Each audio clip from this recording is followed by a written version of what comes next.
Mesdames, Messieurs, bonsoir, ravi de vous avoir. Il est 22h10, vous êtes sur LCI, c'est un bon choix. Émilie Broussoulou, bonsoir. Vous avez raison. Bonsoir Eric, bonsoir à tous. Michel Goya, le colonel Goya, l'indépassable colonel Goya est avec nous. Bonsoir. L'insondable Renaud Pila est là. Bonsoir à tous. L'inimitable Yves Tréhard est de la partie. Bonsoir. Moi j'aurais dit l'indomptable. L'indomptable, si vous voulez, l'indomptable Yves Tréhard. Voilà.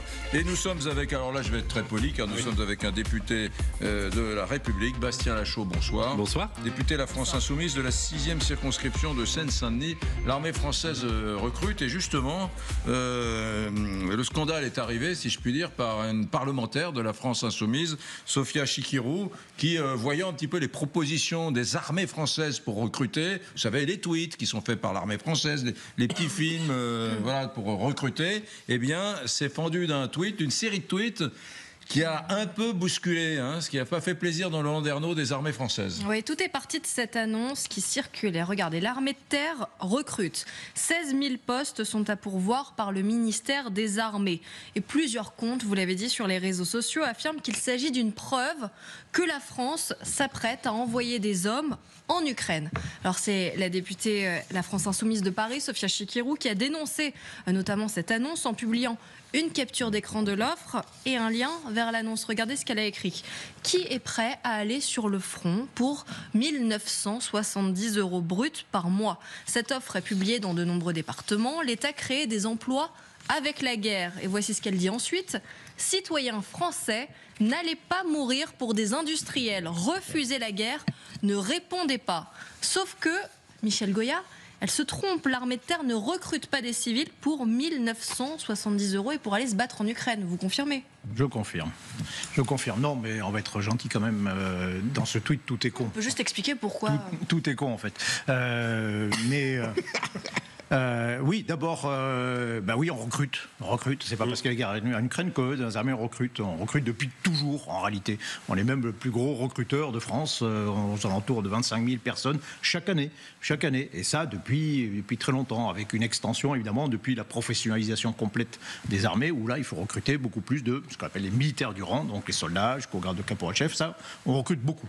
Ça, c'est le premier élément. Et pas simplement, et pas plus d'ailleurs, maintenant qu'avant, en réalité. Et ensuite, certes, les soldats sont payés, les militaires du rang, encore une fois, donc c'est quelqu'un qui s'engage à 18 ans, 19 ans, qui s'engage pour être simple soldat. Là, en l'occurrence, dans l'annonce qui était proposée, c'était pour être éventuellement conducteur pilote de char, avec un salaire annoncé de 1 970 €. Au passage, premier emploi, 1 970 € brut, certes, quand on regarde le salaire médian des Français, c'est déjà pas forcément si mal que ça. Ensuite, il ne faut pas oublier que derrière tout ça, il y a des primes. Quand vous êtes parachutiste, vous touchez 40% de primes en plus. Et puis, quand vous allez en opération et dans une unité de combat, un régiment d'infanterie ou de char, vous allez à peu près en moyenne 4 mois par an, 2 fois plus, etc. Enfin bref, au bilan, les transports également, SNCF. Oui, et puis vous êtes nourri, logé, blanchi. Michel Goya, pour une élue de la République ne peut pas dire 1 970 €, c'est pas grand-chose. Pourquoi avez-vous commencé en disant dans ce tweet « tout est con » ? Encore une fois, bien sûr qu'on recrute. C'est pas parce qu'il y a la guerre en Ukraine et parce qu'on aurait peut-être des intentions d'envoyer, de faire la guerre en Ukraine, que l'on est en train de recruter massivement des soldats pour y aller. Non, on recrute toujours soldats et pas plus qu'avant. Ensuite, dire ils ont des salaires de gueux, ils vont se casser la pipe pour des salaires de misère. Donc c'est pas vrai. Et puis deux, on s'engage pas forcément pour défendre la France uniquement pour des questions de solde, très très largement. C'est un métier très particulier, on risque sa vie, il y a plein de contraintes, c'est un métier dur, donc ça mérite peut-être aussi effectivement quelques compensations, et on le fait pas, généralement pas, parce qu'on va toucher de l'argent. Bastien Lachaud, vous qui êtes député de la France Insoumise, on m'a demandé à Sophia Chikirou de venir ce soir, je crois qu'elle ne souhaitait pas ou ne pouvait pas venir, c'est pas bien grave, vous êtes là. Est-ce que c'est le vieux fond anti-militariste de la gauche, cette position, ou pas? Expliquez-nous pourquoi elle a dit ça? Ça, il faut lui demander pourquoi elle a dit ça. Mais moi, ce que je trouve très intéressant avec ce tweet, c'est que, premièrement, ça suscite le débat. Et ça suscite le débat sur un sujet qui est central, qui est la question du recrutement et des conditions de vie de nos militaires. Alors, le colonel Goya peut considérer qu'aujourd'hui, il n'y a pas de souci avec la rémunération des militaires. Pourtant, il y en a. Aujourd'hui, un militaire qui va s'engager pendant 7 ans ne verra pas son revenu augmenter. La seule chose qui va augmenter, ce sont les primes. C'est quasiment la seule fonction publique où pendant 7 ans, or la durée moyenne d'un contrat dans l'armée de terre, c'est 7 ans. Pour un militaire durant, oui. Voilà. Donc c'est-à-dire que pendant toute sa carrière, le militaire ne va connaître aucune augmentation. Il va augmenter parce qu'il va monter par des primes. Non, il va monter en grade. Il ne va pas rester 7 ans simple soldat. Oui, mais la montée en grade, et vous le savez aussi bien que moi, ou alors vous êtes de mauvaise foi, mais ce n'est pas votre cas, les grilles indiciaires des soldats durant ont été aplatis, et ce qui fait qu'aujourd'hui, pendant 7 ans, un soldat ne verra pas sa solde augmenter. Alors, donc ça, c'est un premier problème. Deuxième problème, nos armées, aujourd'hui, n'arrivent pas à recruter. Elles n'arrivent pas, et l'armée de terre, pour la première fois l'an dernier, n'a pas réussi à remplir ses objectifs de recrutement. C'est pareil en Allemagne. C'est pareil en Allemagne. Oui, mais pas qu'en France. Le problème de recrutement des armées, c'est dans l'Europe entière. Regardez, ne m'agressez pas. Ce que j'allais vous dire, c'était que justement, la France était le dernier pays européen à remplir ses objectifs. En matière de recrutement ? En matière de recrutement. Et c'est la première année l'an dernier qu'elle ne le fait pas. Pourquoi ? Attendez. Non, je vous jure que je vous laisse la parole. Oui. Je vous interromps parce que c'est du débat. Vous nous amenez sagement, vous vous dites je suis sur LCI, on a quand même un auditoire un peu chic, c'est LCI, avec des experts, donc vous nous la jouez finalement très propre, en nous disant c'est l'occasion, ce débat, de parler de la grille de rémunération des soldats qui sont dans les armées. Formidable. Je me suis trompé, on est tous d'accord. Non, mais très bien. L'objectif de cette émission n'est pas de décrypter le monde ? Si. Bon, bah alors. La réalité, c'est que le petit tweet de Sofia Chikirou va plus loin que ça. Elle parle d'aller se faire tuer pour des marchands de canons. Enfin, il y a un fond idéologique. C'est pas que une aspiration à gagner davantage. Je ne sais pas si on peut le montrer, le tweet de Sofia Chikirou. J'arrive pas à lire. J'ai une vue très... N'allez pas mourir pour des industriels. Refuser la guerre, ne répondez pas. C'est ça aussi. Oui, il y a un vieux fond de sauce quand même des années 70. Si vous êtes voire même 1914. Oui, 14, vous avez raison. Mais oui, 14. Évidemment 14. Oui, non, mais d'accord. Le problème de la Première Guerre mondiale, c'est que Jean Jaurès, on va refaire les pacifistes et tout ça, d'accord. Oui. Est-ce que je veux dire par là avait-il vraiment tort ? Jaurès le paye de sa vie. Jaurès le paye de sa vie. Il a été assassiné le 31 juillet. Par un militant d'extrême droite qui a été acquitté par la justice ultérieurement. Qui s'appelait Raoul Villain. Et vous avez raison. Après la guerre, il est acquitté par la justice et la veuve de Jaurès est condamnée aux dépens. Elle doit payer les frais de justice dans cette France de la Chambre Bleu Horizon. C'est pas là où je voulais en venir. Vous savez très bien que je voulais en venir plutôt aux années 70, quand je faisais référence, il n'y a pas très longtemps sur ce plateau, au discours du Bundestag vous savez, de François Mitterrand. Il disait les missiles sont à l'est, mais les pacifistes sont à l'ouest. C'était exact. On est un peu dans ce registre-là avec cette remarque-là. Madame Chikirou, d'abord, est très mal informée parce qu'il suffit de prendre le métro et vous avez des pubs pour l'engagement dans l'armée partout. Donc c'est vraiment pas nouveau, et effectivement, c'est pas parce qu'il y a les propos du président de la République qui ont pas toujours été bien interprétés qu'on recrute. C'est un peu facile. Non, mais je veux dire par là qu'ils peuvent être interprétés C'est pas ça dont je parle. Je parle des... Non, qui peuvent être interprétés de moult façons. Enfin, je veux dire, après, on est libre de les interpréter comme on veut, bien sûr. Très bien. Et après, il y a effectivement toute cette rhétorique contre les industriels de l'armement, comme quoi on va les enrichir, comme quoi on va se faire crever la peau pour eux. Et qui est une rhétorique, qu'on connaissait dans alors attendez, on va revenir sur les industriels de l'armement. Bah oui. Aujourd'hui, les industriels de l'armement, il y a une législation très claire en France.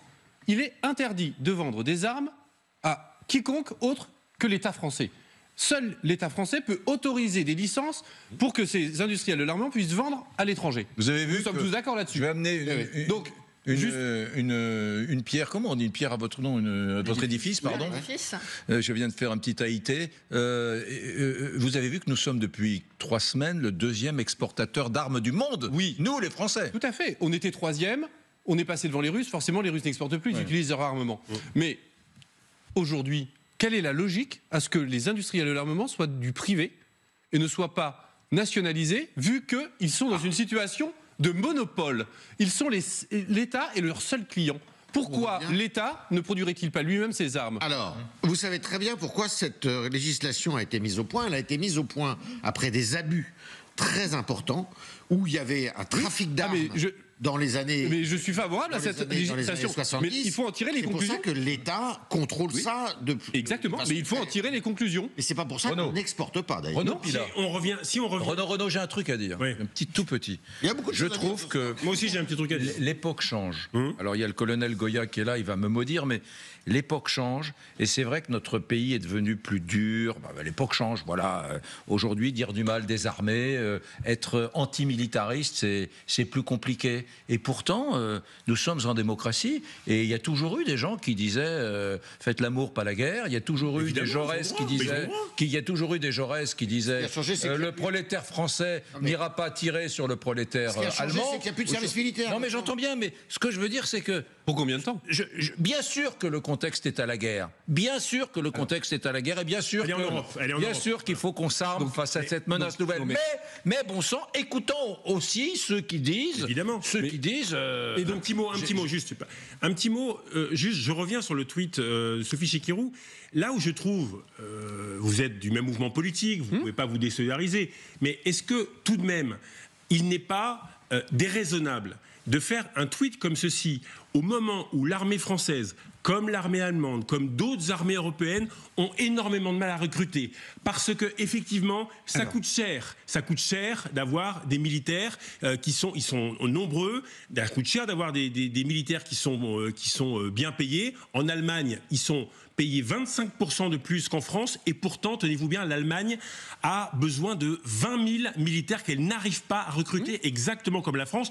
Parce que plus que la solde, c'est la condition militaire qui importe. C'est-à-dire le Wi-Fi dans les bâtiments, le taux de chômage des concubins, par exemple. Énormément de femmes ou d'hommes, militaires sont au chômage. C'est tous ces sujets. Vous, le démocrate, vous considérez qu'en France, dans cette démocratie, il y a beaucoup de voix comme celle de Sophia Chikirou qui disent s'il vous plaît, arrêtez les va-t-en-guerre. Encore une fois, je ne suis pas d'accord avec Sophia Chikirou, pas du tout. Mais bon sang, on ne peut pas dire qu'elle pollue le débat démocratique.